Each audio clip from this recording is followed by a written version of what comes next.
taas ng presyo ng gasolina. Ang mga driver umaaray na. Kaya handog po ng isang restaurant sa Marikina, konting tulong para sa kanila.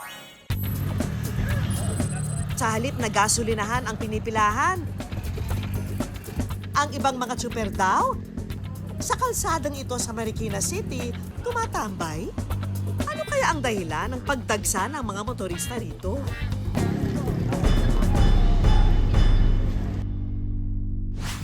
Ang bumusinang eksena sa amin, hindi ayuda, hindi pag-aalsa, at hindi rin libreng gasolina.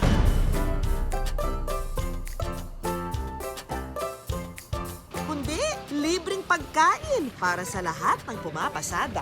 Libre pagkain tayo. Sige po, ingat po. Ang pasimuno ng komosyon, ang may-ari ng restaurant na si Chef Jason. Naisip namin gawin to kasi ramdam namin yung hagupit ng fuel crisis. May mga kamag-anak kaming public utility vehicle driver sa Ilocos. Tingin po namin mas mabigat yung dinaramdam ngayon ng mga nasa transport sector. Pero sino nga ba si Trining ng Trining's Kitchen Stories? Apo po ako ni Trining. Si Mama Trining ayaw niyang may nagugutom. So kapag nagluluto yan, buong pamilya ay pagluluto niya. Magpapadala yan ng pagkain sa amin. Tila naman ang araw ni Jason sa kanyang lola Trining ang hilig sa pagluluto. Pero hindi lang daw pagkain ang inihain ni Lola sa kanilang buhay.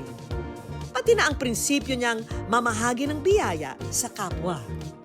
Si Mama Trining, napakasimple niyang babae. In fact, sobrang generous niya na parang isusubo niya na lang talaga, ibibigay niya pa sa mga anak niya, mga apo niya, mga kamag-anak.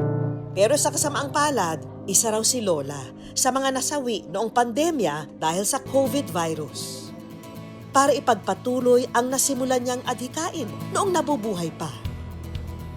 Itinayo ang kainan na bukas palad na namamahagi ng tulong magmula pa noong pandemya. Nung nag-umpisa po, syempre out of pocket namin, tinignan namin kung ano yung kayang ibigay ng restaurant. Tinignan ko rin kung anong kaya ko ibigay personally. Ang good news, dahil sa kanilang pagmamagandang loob, ang diwa ng pagbabayanihan muling umusbong at naramdaman. Thank you po. Salamat. Nung lumalawak na yung operations, nag-resonate siya with so many people sa social media. Dumagsa ngayon yung in-kind donation, so meron tayong mga proteins, meron na tayong mga karne ngayon. At ngayong araw, ang menu for the day, potserong manok with rice. Mula sa pagluluto,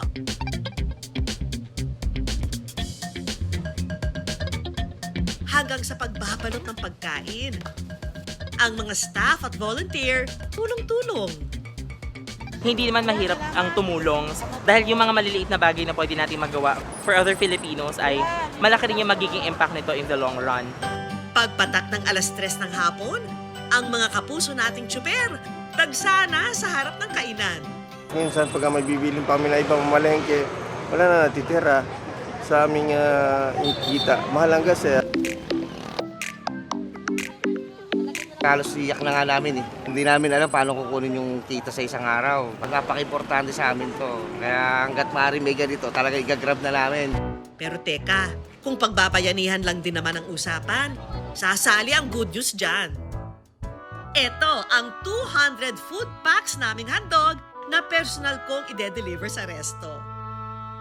Eto, nandito po tayo sa isang restaurant na namimigay ng mga free meal sa mga kapuso nating driver. Chef, ano ang nag-inspire sa'yo na gawin ito?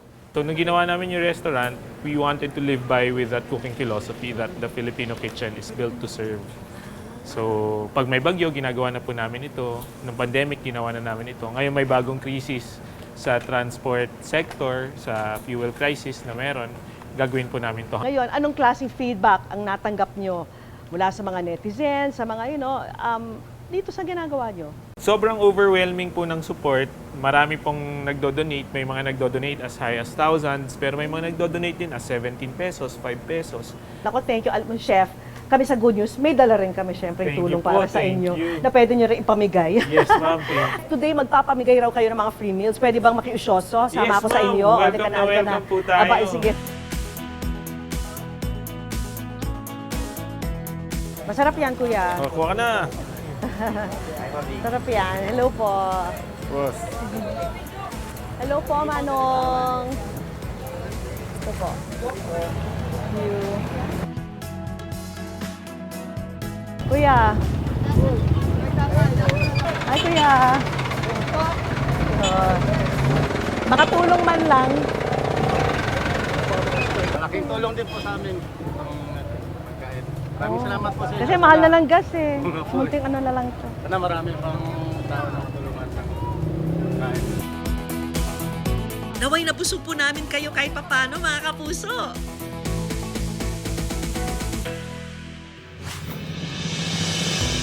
Sa mundong puno ng hamon, hindi sapat ang lakas ng isa.